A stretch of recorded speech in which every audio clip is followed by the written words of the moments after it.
Good evening, everyone. My name is Oscar Pardo. I am the program chair for the Los Cien. And tonight we have a very special program for you all. And I will get to our speakers shortly. I want to start off this program by acknowledging some of the past events that have happened in our respective communities, in particular to the acts of violence and aggression and discrimination that have been experienced by our Asian American brothers and sisters. I want to say on behalf of Los Cien, we stand with you. Los Cien does not tolerate any form of discrimination or hate crimes of any kind as to any community. And we want you to know that you have an ally in Los Cien because we believe that no one should be discriminated against, especially as a result of their race, color, creed, sexual orientation, or gender in any way. We do have with us today our fearless leader, Herman Hernandez, which I believe he has just logged on with us. And so I am going to turn over the program right now to Mr. Hernandez to say some words. Thank you, Oscar. And to stay on script and stay within time, I wrote everything down. And I'm sorry that I'm about 30 seconds late, but again, good evening and welcome to Los Cien's 19th virtual program, which we started last year in March.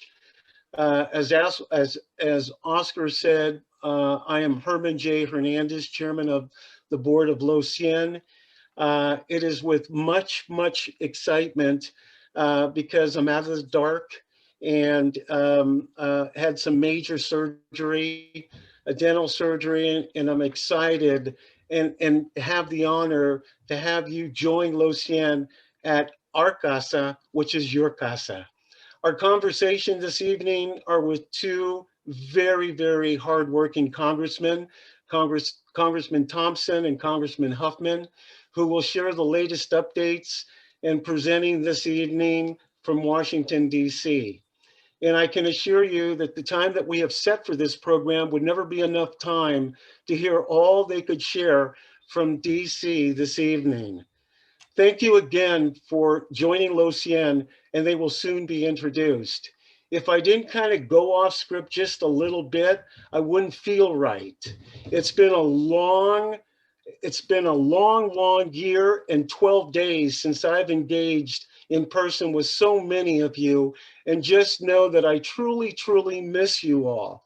And hoping now that I've had the opportunity of securing both vaccines, that I will soon be able to go out into the community and again, engage with a mask, with distancing, and making sure that we're in compliance with virtual hugs. I encourage you all to please look after your familia, amigos, and neighbors when you hear the opportunities to sign up for the coming vaccines. Please help those that at times that are letting these opportunities pass for many reasons. But you know, we can make the difference. Just let them know how important it is to get the vaccine and help to get them registered to beat this virus. I would like to also thank our Los Cien program committee that continues to present such powering programs in bringing them to your casa. The latest conversations are some of the most caliente topics that confront the Latino communities. We need a unified community to close those gaps in all of Sonoma County. We really need you. So please continue to join Los Cien for their 2021 program series. I'm very excited to share this evening the upcoming program coming on April 22nd pertaining to the conversation of California redistricting. You heard it here first. And again, California redistricting and how it impacts Sonoma County, the state of California, the cities, and much more. We will be partnering with NALEO, National Association of Elected Latino Officials, and we are definitely excited about this program. Just a shout out to our buen amigo, Pedro Toledo, of Petaluma Health Center, who sits on the state commission for the California redistricting and is the current chairman of the board. Much more information to come.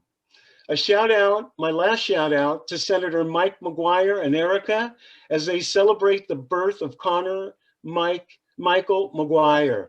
Congratulations to him.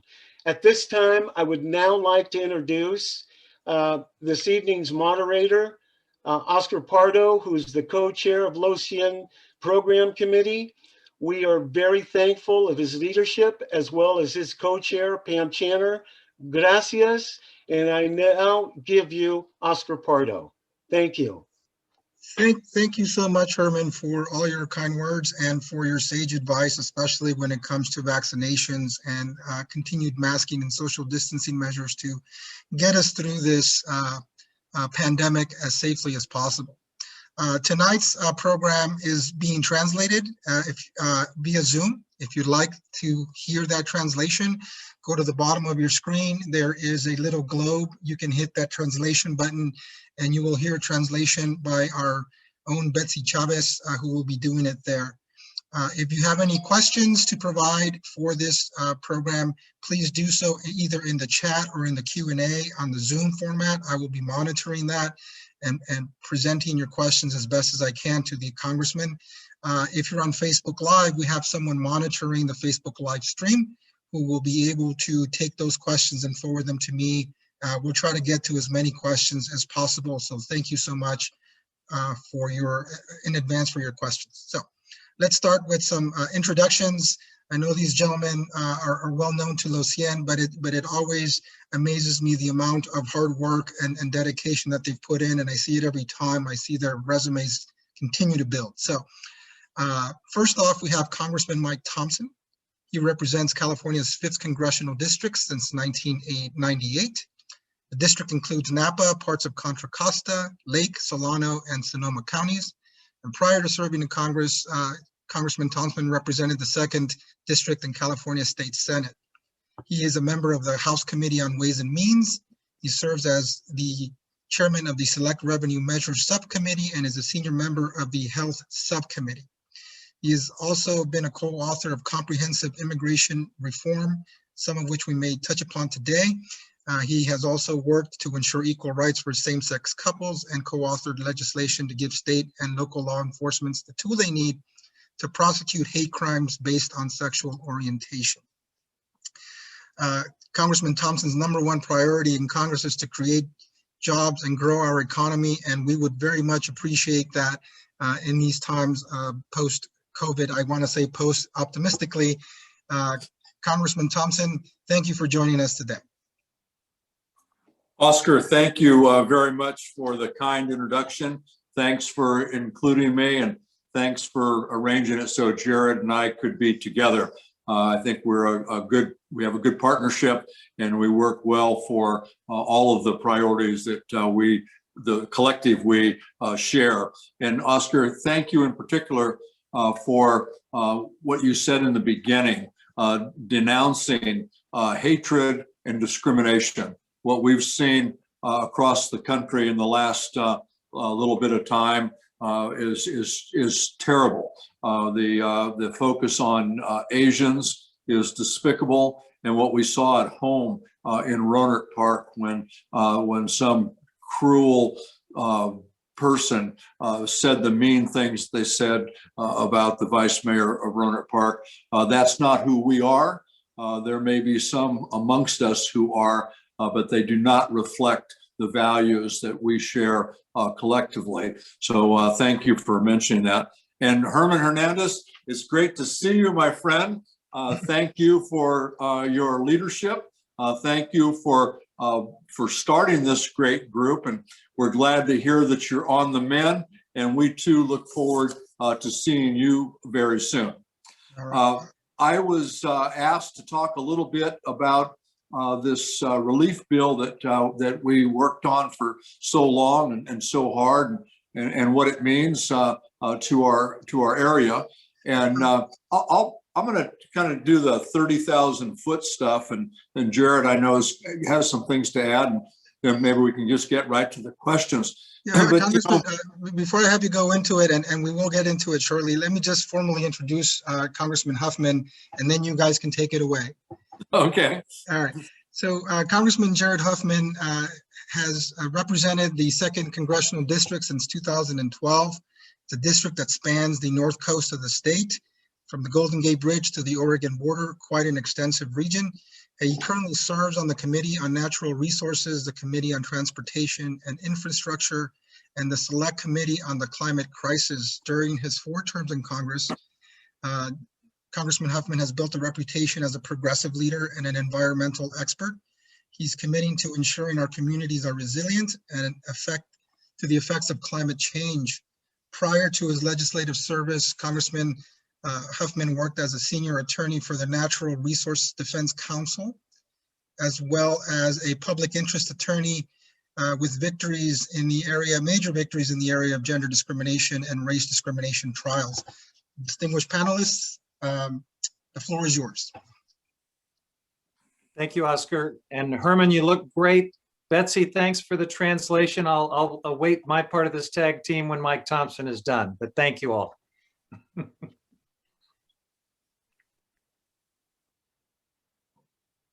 Oscar, am I up now? You're up, sir. All right, thanks so much. Well, I'll talk a little bit about the rescue plan, and I'll start with vaccines. That's such an important part of this bill, to get shots in people's arms. And there was almost $13 billion for a national vaccine program, and also about $50 billion to increase testing and tracing, and to make sure that we had an adequate amount of personal protective equipment. Now, right now we're doing about 2.5 million to 3 million vaccines per day, and we're often in the 3 million a day category. And we've reached 100 million shots on the 59th day of this administration, and that's a lot of shots in the arm in a very short period of time. And I'm sure everyone heard the president say today that his new goal is 200 million vaccines by 100 days in office. So that's incredibly important. The bill also makes sure that we put money in people's pockets. I guess the most talked about issue is the $1,400 direct payments for everyone who makes less than $75,000 a year, or couples who make up to $150,000 a year. The bill extends the emergency unemployment program. It fully subsidizes COBRA. So anyone who has lost their job because of the pandemic will not have to go without health care. And there's some specific tax provisions in this bill that I'm pretty proud of, because they came out of my committee, the Ways and Means Committee. One, it triples the earned income tax credit, and it expands the child tax credit to $3,000 per child. And for younger children, it's $3,600 per child. And this is important, not only because it's going to help, individual families and individual children, but all of the leading economists across the country tell us that this bill will cut in half the child poverty rate in the United States of America. And that's critically important. Every one of us, an elected official, a business person, a community volunteer, every one of us should have as a priority the goal of making sure that every child has every opportunity that we've had. And when kids are living in poverty, it's really hard to meet that goal. So this is an important provision. There's also money in the bill for loans for small businesses. There's a carve out for restaurants, and as we know, because we're in a hospitality-rich area, restaurants took a disproportionate hit in this pandemic. So there's a $28 billion carve out to help restaurants. Most were closed, some closed forever, and they employ a unique part of our population. A lot of single moms, a lot of ethnic employees, minority employees. So it's important that we make sure they get their doors open and get business going again. And then important for every place, but for our area is the shuttered venue component. All of these programs that everything from marathons to bicycle rides to concerts, and we're heavy on that in our area. They were all shut down, and employees had no job. So it was important, and it was difficult for them to get PPP loans, and most often impossible. So this provision to carve out $1.25 billion for them is going to be important. And then an area that we worked on for a long time, and it was a big bone of contention with our colleagues on the other side of the aisle. That was the money to state and local governments. And that was so critically important. State and local governments were paying the freight out of their treasury. And state and local governments can't do deficit funding, deficit spending. And so they were at a real disadvantage. And if they didn't have the money, the only way they can get it is to either raise taxes, which isn't going to happen during a pandemic, or lay people off and cut services. And that means the cost would be more, there'd be more public employees out of work, taxpayers would pay more in unemployment. Those people wouldn't have disposable income to spend in our local communities. And as important, maybe more important, the last thing you want to do during a pandemic is lay off the people who are delivering critical services. Because, you know, who are our state and local employees? Or teachers, or healthcare providers, they're first responders. They're the folks that work for the city and the county that deliver all the critical essential services that we need. So this was a big part of this bill. And I'm sure Jared has had the same experience that I've had over the course of the last week or so. Every city, county, school district are just over the moon that they're going to be able to provide services to their constituents because of this help. So this is important stuff, and I'm glad we were able to put it together. And I'll yield to my friend and colleague from the other side of Sonoma County. All right. Well, I thank the gentleman, as we say on the floor of the House of Representatives during debate. It's always good to be with my friend Mike Thompson. He's right. We have a great partnership in representing our respective halves of the county. If any of you aren't sure which of our districts you're in some ways it doesn't matter. Our staffs just work seamlessly together. It is a team. Call either of our offices. We'll help you figure out which of us you belong to, and then we'll work as hard as we can to make sure we're taking good care of you. Obviously, I would prefer to be in a room with all of you tonight, but I just want to give a shout out to Los Cien for being an important part of this strength and resiliency that is something I think Sonoma County can be very proud of. You know, after being tested by multiple years of catastrophic fires, we then get hit with this pandemic, and it's been a very, very tough time. But you are doing such an important thing by keeping Latino residents and community leaders engaged and moving forward and connected, no matter what challenges we face. So thank you very much for that, and for your adaptiveness. You know, it's kind of surreal. A year ago, when this all started, most of us never did video gatherings or didn't know what Zoom was. This is my 6th Zoom meeting today. So it's just remarkable, but let us trust that this will be the last time that we have to gather together virtually, and that we will be in a room together next time. And I'm really looking forward to that. We all have important roles to play when our community is tested through things like this pandemic. And for Mike Thompson and me, it became very clear a year ago when this crisis started out, we were going to have to make sure Congress stepped up in a really big and even historic way to get our country through it. And we have never stopped working to try to do that. Last year, We were able to win some big victories where our Republican colleagues joined us, and it was bipartisan. But at other times, it was hard to get our Republican colleagues and the Trump administration to take the pandemic seriously and to see what we knew was extreme hardship that so many people were experiencing. We were also just frustrated by a lot of partisan posturing and opposition that prevented us from doing everything we knew was needed. But all of that changed dramatically with the election of Joe Biden and with the liberation of the United States Senate from Mitch McConnell.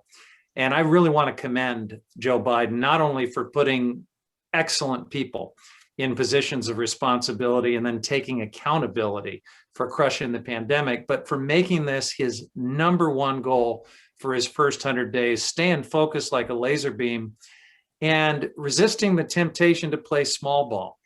He went big with this American Rescue Plan. And I think that's one of the reasons Congressman Thompson and I are so excited about it, because we needed something of that scale. So Mike gave a great summary of this legislation. It is all about getting shots in arms, getting economic relief into people's bank accounts, getting kids safely back in schools, and getting people back to work. I'll just briefly expand on a few key aspects, though, of the plan, starting with vaccinations and testing, two of our most critical needs to crush the pandemic. Mike talked about the huge dollar figures that are going into this and some of the targets that we've set, the good progress we're making towards achieving that. How do we specifically make that happen? Well, first of all, we're doing some new things to make sure we have enough vaccine. And one of our frustrations prior to this bill was we couldn't get the Trump administration to use this very powerful authority called the Defense Production Act. We're doing that now, and the Biden administration is using it. It's part of this American Rescue Plan, and it will make sure that we have the manufacturing and the production to make sure there's sufficient quantities of vaccine. We're also investing in research and development because we know we're in a race against variants and mutations. So some of these vaccines may have to evolve as the virus evolves, and we've got the resources to do that. And then in terms of distribution of the vaccine, we're bringing a lot of new federal resources online through community vaccination centers, mobile vaccination units in some places. And then the federally qualified health clinics are getting their own dedicated support. And these federal resources are starting to come online now. They are going to be a game changer in the weeks and months ahead. Last piece of this that's going to be key is communication. Of course, right now, the bottleneck is still vaccine supply. We're improving it. It's getting better quickly, but we're still pretty much getting as many shots into arms as we can get vaccine in the door. In the months ahead, though, when the supply is sufficient, and it will be, we're going to have to confront vaccine hesitancy. And that's where the communication plan that's supported in this American Rescue Plan is going to be so important to strengthen public confidence in these vaccines and make sure everyone knows exactly when, where, and how they can get their shot. Next thing I want to point out is what this legislation does for food insecurity. We have a huge hunger problem in this country, and it is getting worse. In fact, 30 million adults, 12 million children are currently living in households where they don't always get enough to eat. It is worse, as you know, in communities of color. And while these disparities have been with us for a long time, it has gotten significantly worse during the pandemic. Black and Latino adults are now more than twice as likely as white adults to report that their households don't get enough to eat. So what does this American Rescue Plan do about it? It makes huge new investments in SNAP, in WIC, in pandemic EBT, and other critical nutrition assistance programs. Some of it is new, some of it is restoring programs that had been temporarily funded last year, but that funding expired.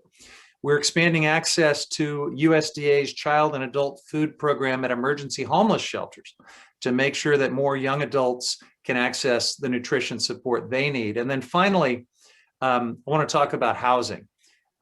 We had a housing and a homelessness crisis before the pandemic hit, And it has really been dramatically worsened during this tough time. So this legislation provides robust funding for rental assistance and direct assistance for homeowners who are struggling with mortgage payments, with property taxes, with their property insurance, utility bills, and other housing related costs. For people who are already experiencing homeless, those things I just mentioned will help prevent new homelessness. For those already experiencing homelessness, the legislation includes funding for supportive services, for more affordable housing, and for the acquisition of non-congregate shelter spaces. And what that means is basically pandemic-friendly shelters where you're not crammed in together in unsafe ways. And then finally, it provides $5 billion to those most in need to help pay utility bills. I share Mike Thompson's enthusiasm for this legislation. I think it is such a game changer at such a critical moment for millions of people. And most of this should have been done 6 months ago, but at least we're doing it now. And a lot of the relief is already out the door. A lot more of it is going to be coming soon. I look forward to continuing to work with Mike Thompson in the interests of our great Latino community in Sonoma County. And I am happy to get to as many questions as we can fit in. Thanks again for including me tonight. Well, thank you both for giving us that great overview. I would only from personal experience attest that this version of the stimulus package or the CARES Act that we're talking about here is certainly a lot more robust than we saw in the last two iterations of this type of stimulus. And people usually are affected by those elements of the CARES Act right now that come directly to them right away, which is the stimulus check and the vaccination process, that advancement that you talked about. But I know that this particular act also has some very robust elements when it comes to education. And I know we didn't talk about it here. I've seen in some notes that we're talking about billions of dollars for K through 12 in various aspects. Can one of you shed a little bit more light on that element of the CARES Act? Well, I'll start. One of the important things in this bill was the money that goes to schools to get kids back in school. And we all know that's where kids belong. The distance learning, it happened. I don't think anyone could make you think it was a desirable way to go. Parents love their kids, but it was time to get them back to class. And kids love their parents, but kids wanted to be back in class as well. And it's more than just the learning aspect. It's the socialization that comes with a classroom environment. And then in addition to that, a lot of kids were at a disadvantage in regard to distance learning. If you didn't have the technology and the broadband connectivity, you were getting less of an education than some of your peers, and that along with the telemedicine part of what we've been doing highlights the need to expand broadband in our subsequent legislation, the infrastructure bill that we're working on now. But this bill provides funding for schools so they can make the investment in the classroom that will allow kids to come back safely, to deal with the spacing, to put in place the infrastructure, whatever it might be, the plexiglass boundaries, improvements in the ventilation system, all of those things. But we also know that there was some lost time, some lost ground because of the distance learning. And this bill provides money for the schools so they can make that up through summer school and learning outside of the normal school hours. And as we all know, education is so important to our students today. And there are future leaders, and we need to make sure they have a good educational foundation. And this bill recognizes that. And I appreciate that. I think this would maybe one of the few times in American history where kids may want to go to summer school. So one of the counts that I've seen on this educational piece is that we're looking at a what is it, like a close to 125 billion dollars in these 130. Yeah. Is there any component in this new CARES Act that goes beyond K through 12? In other words, post-secondary institutions. I know I've seen some financial aid grants and other monies that were kind of carved out, but I didn't understand exactly how that worked. So Mike may have a more specific answer to that, Oscar, but I know that there is capital funding that each state will have a lot of discretion to disperse, which could be to higher education. It could be to regional and local needs, largely as the state sees fit. And then other, more general funding for each state that's kind of formula driven. There's nothing that would prevent California, for example, from using a good chunk of that for secondary higher education. I think it needs to be pointed out also that those students that were looked over in the last COVID bills in regard to stimulus participation, and that's not the case this time. So that'll help families and students who are struggling. Yeah, so both of those developments are great news. And just to put a number for the broadband component, Congressman Thompson, I believe that the broadband earmark is about $7 billion or so. I'm not sure what the exact number is. Okay, but there is funding in that CARES Act for that purpose, right? Yeah, and there's going to be, as I mentioned, this is going to be part of the infrastructure bill, because it became, we knew before COVID that there was a real problem in regard to equity in broadband access. But as I said, if you're trying to school your kid at home, or you were needed health care and didn't want to be exposed to potential problems with COVID and wanted to use the telemedicine component of past COVID relief bills, if you didn't have broadband, you couldn't do it. You were just terribly disadvantaged. So I have another question for either one of you on this education component. The question is coming from Jeffrey Tador, and he asks, is there any allocation in the CARES Act right now for childcare that you're aware of? I think the answer is yes, but Mike may have the top line. I know the answer is yes, but that may flow down through the state and local government assistance, and I don't have the top line right in front of me, but we can get that. I might even be able to post it before we're done here. Fantastic. Fantastic. I don't have the top line either, but the shorter answer is yes. And there's a great article, I believe it was in the Press Democrat today, that talks about how this pandemic one of the silver linings may be that it really tees up the need to invest in and restructure the child care programs that are so needed, not only in our district, but across the country. Agreed. One other part of this CARES Act that I just wanted to touch upon, it has to do with the agricultural earmarks that were given there. I know that our communities, many of the counties that you represent, are heavy into agriculture, and I see that there's earmarks. I don't want to call them earmarks, but I know there's designations for producers and so forth. Can you expand a little bit more about what that agricultural piece of the CARE Act is?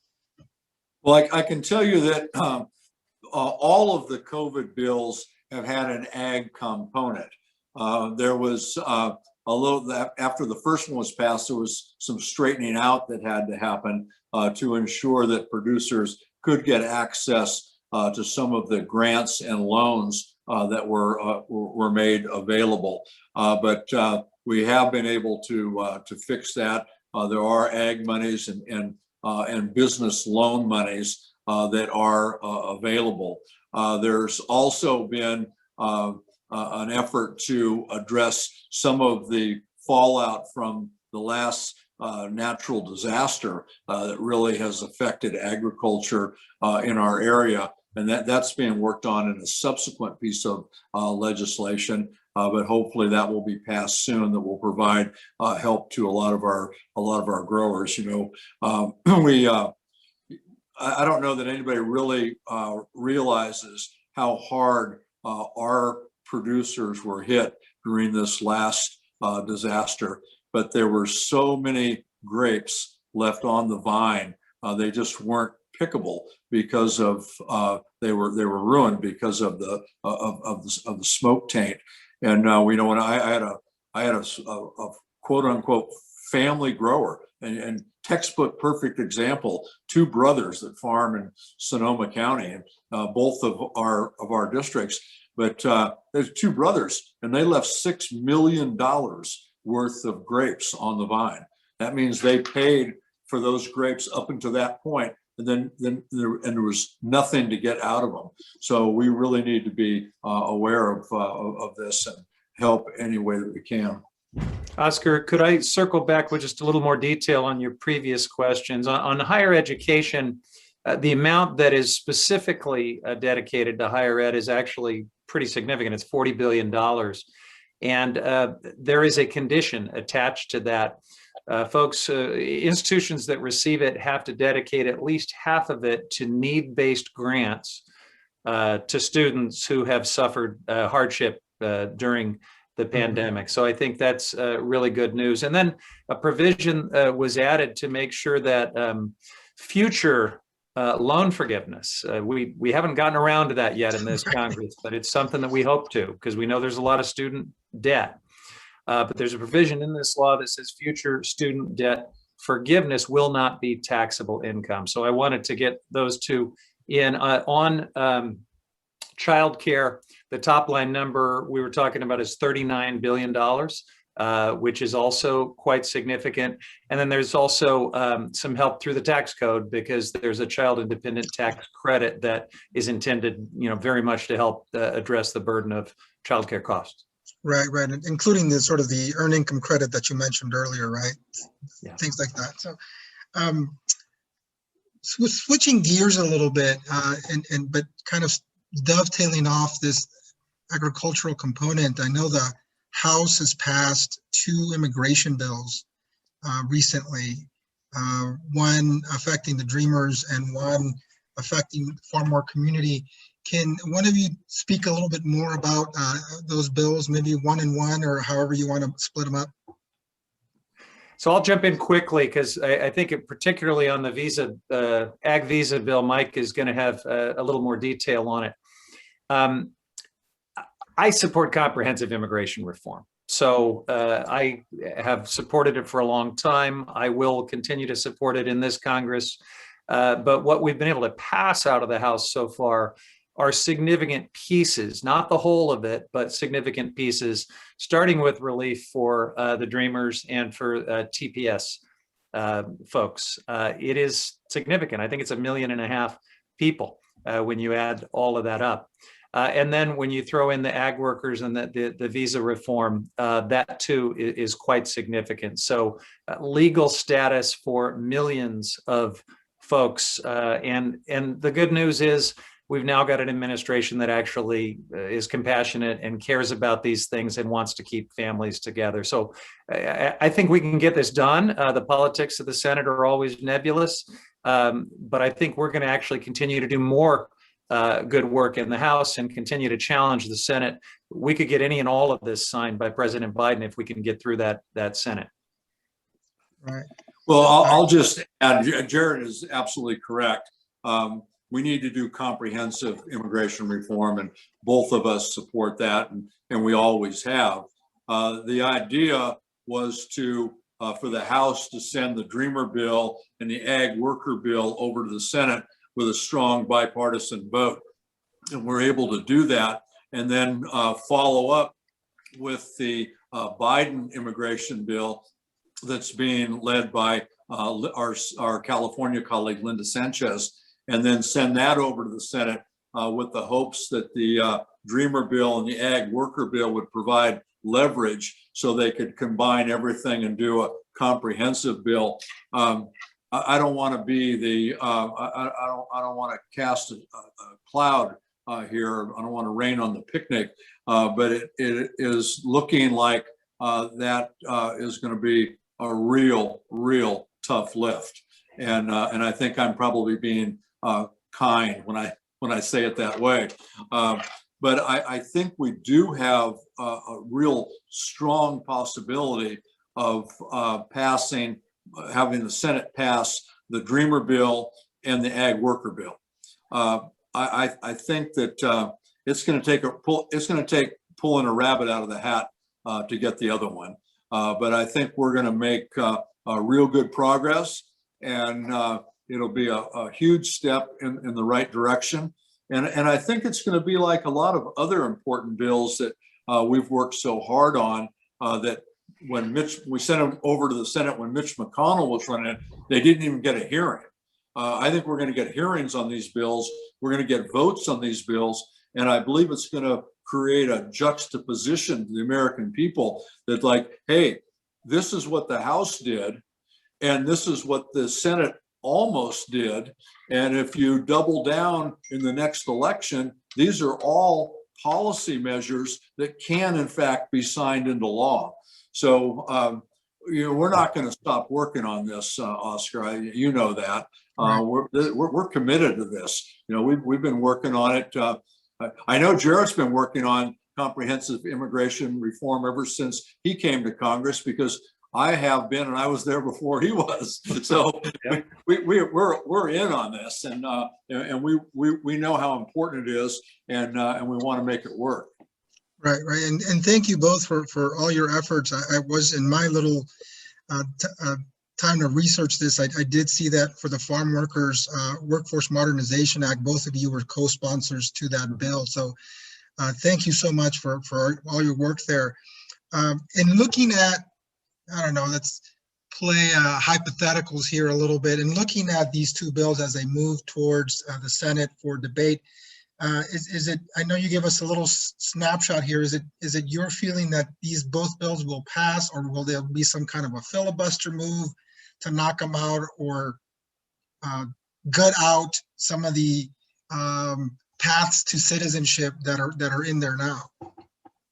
I don't think they're going to pass in the form that they're in right now, but I think that there is a real good chance that a lot of both of those bills will pass. Good. Yeah. Good. And you can count on the filibuster, Oscar. That's it's easy to identify, some characters in the Senate that will try to block all of this. But I think one of the reasons that these two bills were what we led with is I think we got the best chance of through negotiations and with some champions in the Senate getting them over the finish line. Excellent. And I can tell you, Oscar, because I got an earful today. I got a call from our speaker today about a bill that had been talked about, I guess, in the media, and she called me, and it wasn't even friendly. It was, Mike, we're going to do this. We're going to do it our way. We're not going to let the Senate push us around.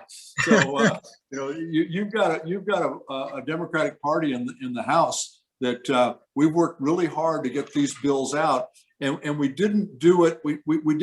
We didn't write pie in the sky. And the same thing with this recovery bill, the American Rescue Plan. These weren't numbers that we just pulled out of the air someplace. And all this nonsense that we hear from critics about only 9% of it goes for COVID, that is all poppycock. Everything in this bill is designed to deal with both sides of the pandemic, the healthcare side and the economic side. There is nothing in here that doesn't help crush COVID from a medical perspective or help get our economy up and cooking again.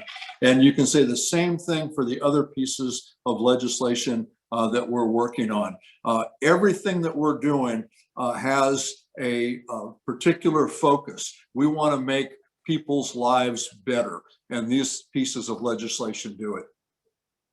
Excellent. I say amen to that, Oscar, but I am curious to see how Betsy translates the word poppycock that we just heard. And filibuster. I want to see that one. Well, actually, poppycock is a word that I know in Spanish, but I will not use it in public. All right. Kind of staying within that realm of immigration, there's also the associated right that you get of voting. There's been some targets of the Voting Right Act, especially in Georgia. Is there anything that you see materializing in the House that would move through the legislature addressing any of that? A big yes to that. If I could lead off, I know Mike's going to want to add, but we've got a fantastic piece of legislation that is the best and really the only way to prevent this scourge of voter suppression. It's H.R. 1. It includes restoration of voting rights, protections. We're in a bit of a race against all of these Republican states who are passing just terrible voter suppression laws. Georgia had one signed into law just today. But if we pass this legislation, we can stop it. And the bill goes much further than that. It includes ethics reform. It includes a form of public campaign financing to empower small donors against all this big money and dark money we see in politics. It includes an end to political gerrymandering by the use of independent, nonpartisan redistricting commissions. So it's a great and quite sweeping reform bill. And if we can get 2 U.S. senators to agree to a very narrow exception to the filibuster, I think we actually can get it to President Biden's desk. But that is the very high stakes conversation that's underway right now, whether we can get Manchin and Sinema to accept a narrow exception to the filibuster. Other senators with each passing day are coming on board supporting that, Angus King and others. So there's some momentum for this. Excellent. That's great news. Congressman. Well, I'll just add one thing. Jared is absolutely correct. HR 1 is so important for democracy and for franchising communities who have often been disenfranchised and are in fact the target of efforts to disenfranchise.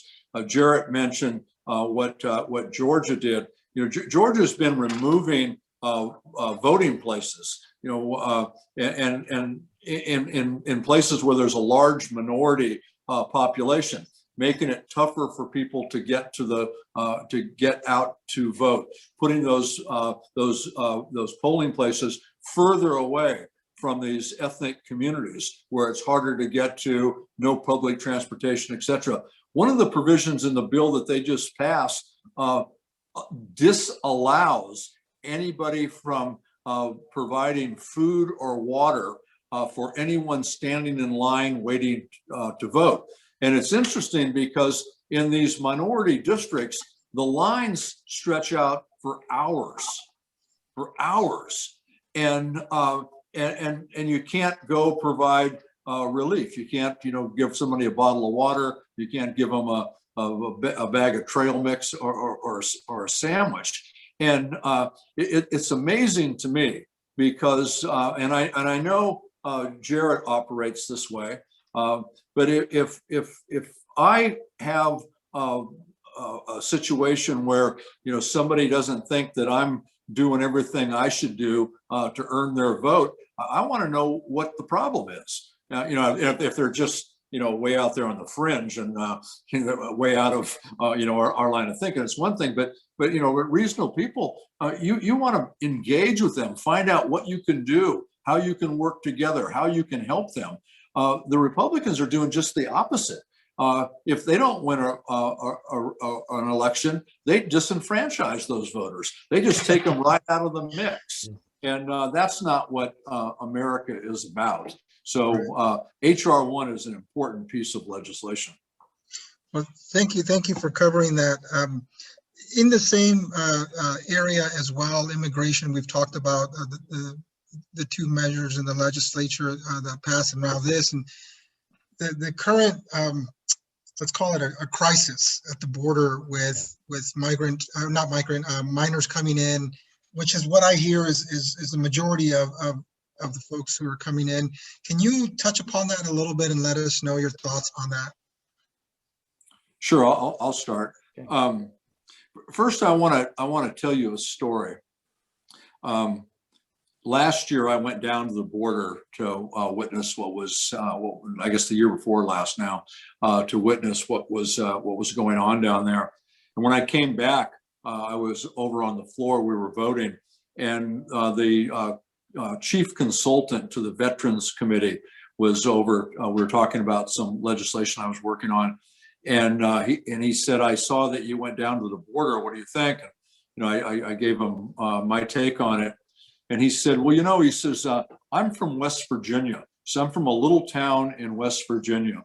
He said, "There's nobody in my hometown with a job anymore. It's just probably an overgeneralization." He said, but economically, he said, we've been wiped out. He said, opioid addiction is a major problem. There are more people who are hooked on opioids than there are working. He said, it's terrible. He said, we've got dirt streets in town. He went through the whole litany of problems. He said, but you know what? He said, nobody in my hometown in West Virginia is taking their 8 and 9-year-old kids and telling them, why don't you walk to California where life will be better? He said the situation in these countries that are causing families to take their children and try and send them across the border must be so terrible that you would separate yourself from your child. And, lots of us are on this Zoom right now are parents and grandparents, and there's nothing more important to us than our children and our grandchildren. Could you imagine sending your 8-year-old child or grandchild to another country because maybe the conditions would be better? The conditions in these other countries are so intolerable. They put kids at such risk that parents are willing to do something that none of us could imagine. And so President Biden has it right. We need to figure out how we stop those problems from happening. We need to help fix that so we can minimize that pressure on the border. In the meantime, we need to make sure that we get the children that are down there connected to families. They need to be with their families. They need to get the medical attention and the help that they need.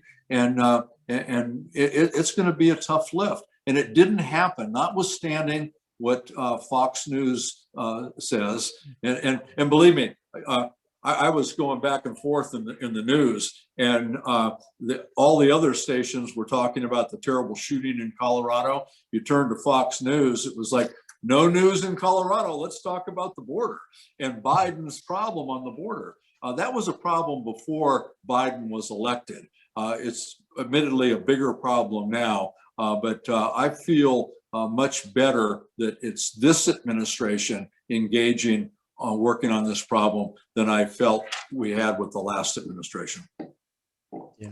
Oscar, I certainly agree with all of that. And we've got to give this administration a little bit of time to rebuild capacity at the border, because remember, under the Trump administration, the strategy to deal with migrants was to be inhumane and to do things that I believe were un-American, were contrary to our human values. So they had dismantled a lot of the capacity to receive people seeking asylum, refugees, and others.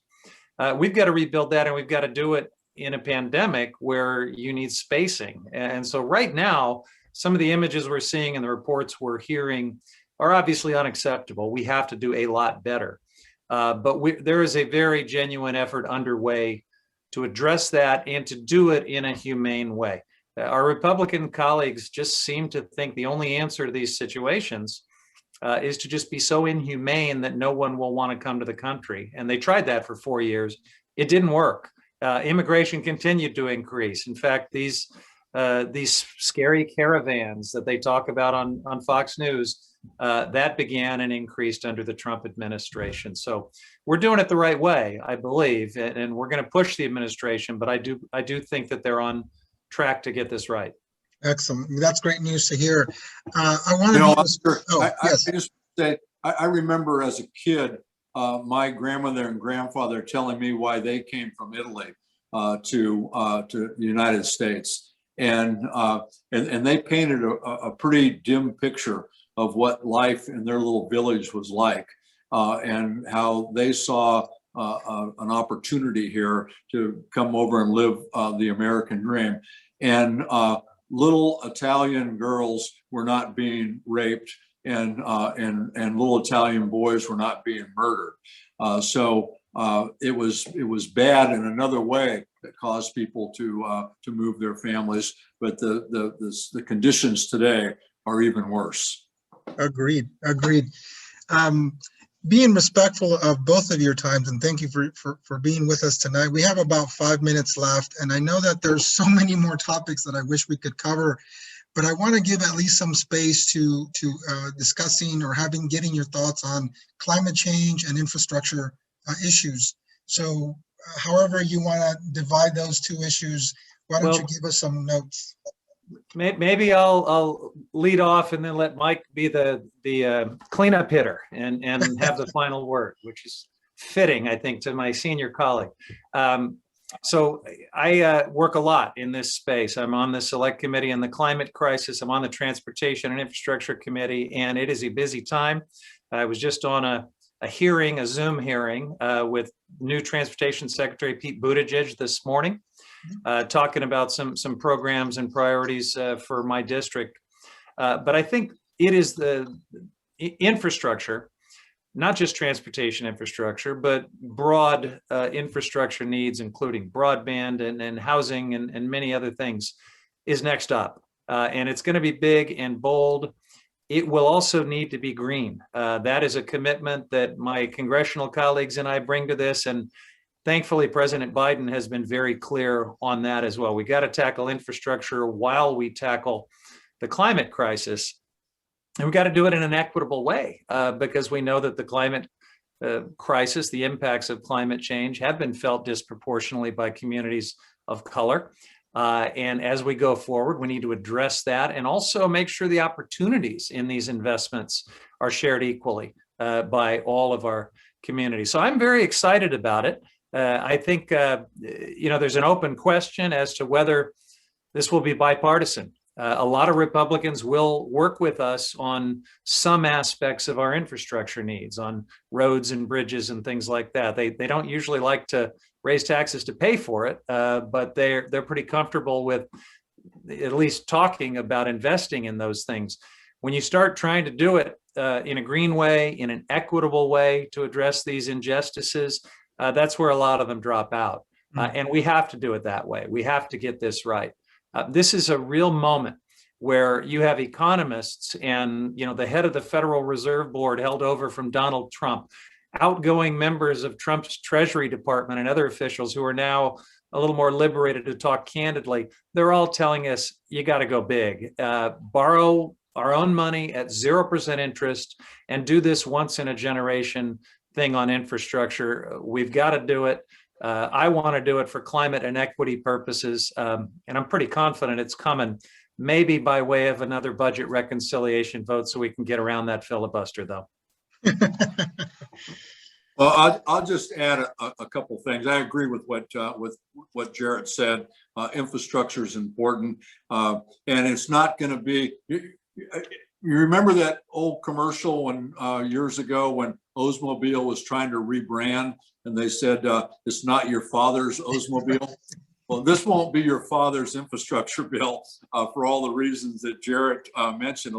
It'll be a resiliency infrastructure bill. There'll be broadband. There'll be school infrastructure, et cetera. And there's going to be one component of this bill. It was in the bill the last time. Is something called the Green Act, which is using the tax code to incentivize the use of renewable energy. That's going to be in this bill also this time. That's my bill.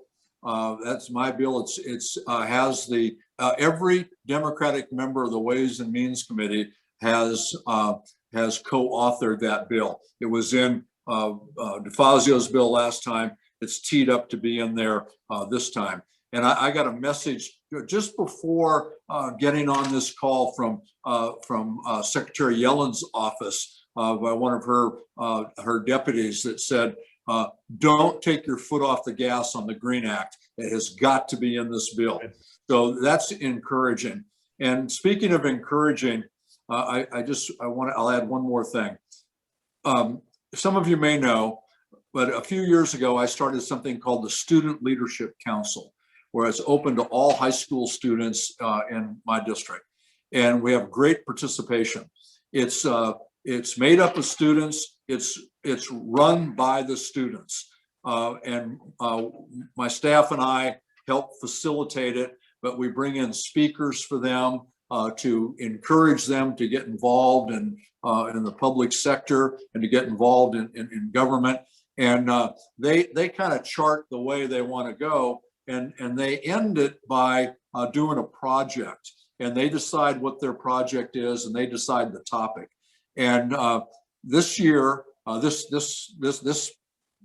semester, I guess, the Student Leadership Council chose as their ¡1 issue the issue of climate change. And their end of the project was a student town hall meeting on climate change.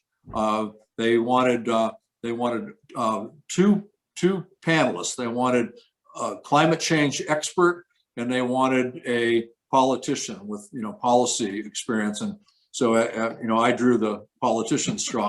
They picked me, and we had a professor from Sonoma State who is a climate expert. And I got to tell you, these students did a jam up job. They are so far ahead of so many adults that it is encouraging, and it just tells me I know that climate change is the #1 issue that we have to deal with. It may not be the most immediate issue because of COVID, but it is the #1 overarching issue. I know it, Jarrett knows it, Oscar, you know it, but the fact that these kids know it, these brilliant young high school kids know it. They know that they don't want to inherit the world that our generation has teed them up to inherit. They want to be out front on this. And that is so encouraging, and I think paints such a bright picture for the future. Our best days are still ahead of us. Let's all hope so, especially with those promising words about the youth. I agree with you 100%. And at this point, we're going to come to the conclusion of our program, everybody. I want to thank immensely Congressman Thompson and Congressman Huffman for joining us today. They always say that they will be here, and they are always here. So we appreciate your continued coming to our table to talk. We hope to have you again sometime soon, and we can talk some more. That's going to conclude it for tonight. I do want to remind everyone that we will be having our next program in April, which we will be sending out notices for. And this is for redistricting, and it kind of ties into some of these issues that we talked about here today about immigration and Voting Rights Act. It all starts where you are and how you can vote. So thank you all very much. Have a pleasant evening, and we'll see you next time. Thanks, folks. Thank you. Thanks, everyone.